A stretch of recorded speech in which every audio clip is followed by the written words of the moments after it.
Hi all, meet my grandfather, Lieutenant Colonel K.A. Sunny, a brave veteran of Indo-Pak War in 1971, who fought valiantly at Longabala border. As we all observe the Republic Day on January 26, let's remember and salute all the great warriors and freedom fighters who sacrificed their lives for our nation's benefit. Their contribution will always be cherished. And happy Republic Day ahead. So hello guys, this is me Master Mohammad Nawaz of class 7 here with my aunt Shahida KP. So now I am going to do an interview and I will ask her some questions related to the Republic Day. So let's get started. So my question is to you is, what do you actually think about the Republic Day? 1947 August 15-ന് ഇന്ത്യക്ക് സ്വാതന്ത്ര്യം ലഭിച്ചുവെങ്കിലും 1950 ജാനുവരി 26-നാണ് ഒരു പരമോന്നത ഭരണഘടന നിലവിൽ വന്നത്. ആയതിന്റെ ഓർമ്മയ്ക്കായിട്ടാണ് നമ്മൾ 26-ന് republic ദിനമായിട്ട് ആഘോഷിക്കുന്നത്. ഈ കേശവൻ നായർ എന്ന മുത്തച്ഛനെ കുറിച്ചും അദ്ദേഹത്തിന്റെ പ്രവർത്തനങ്ങളെ കുറിച്ചും ഒന്ന് പറയണം.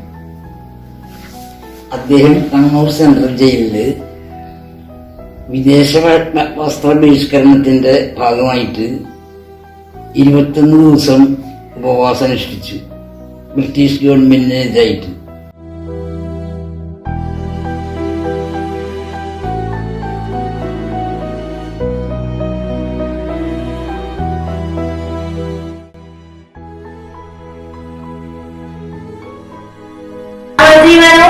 And I'm here with my grandfather. He's a retired Air Force officer, ground technician.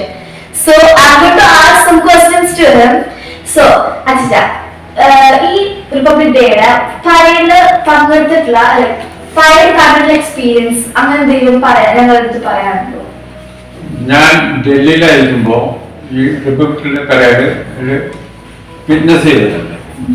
ഞങ്ങൾ കുട്ടികൾ കുറച്ച് പേർക്ക് മിലിറ്ററിയിൽ ചേരാനായിട്ട് വളരെ ആഗ്രഹമുണ്ട്. സോ അവരുടെ അടുത്ത് പറയാനുള്ള കുറച്ച് മെസ്സേജ് ഈ ചേരാനായിട്ട് എന്തൊക്കെ ചെയ്യണം അങ്ങനെ എന്തെങ്കിലും ഉണ്ടോ? ഫസ്റ്റ് വേണ്ടത് നമുക്ക്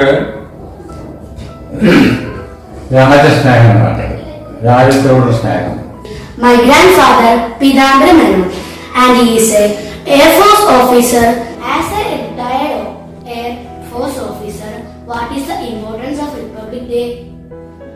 റിപ്പബ്ലിക് ഡേയുടെ ഇമ്പോർട്ടൻസ് എന്താണെന്ന് വെച്ചാൽ നമുക്ക് സ്വാതന്ത്ര്യം നേടിത്തന്ന നമ്മൾ മൺമറഞ്ഞു പോയ മഹാന്മാർ.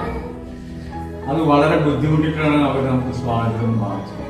ആ സ്വാതന്ത്ര്യം കിട്ടി നമ്മൾ ഒരു റിപ്പബ്ലിക്കായി 1950.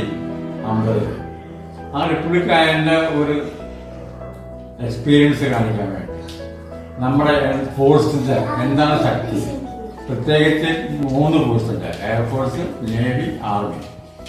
ആ കംപ്ലീറ്റ് ഫോഴ്സിന്റെ ശക്തി പ്രകടനമാണ് നമ്മൾ ഈ പരേഡിൽ കാണിക്കുന്നത്.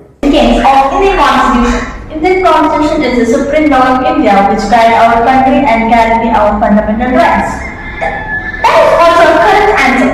That's all for today. Thank you and have a great Republic Day.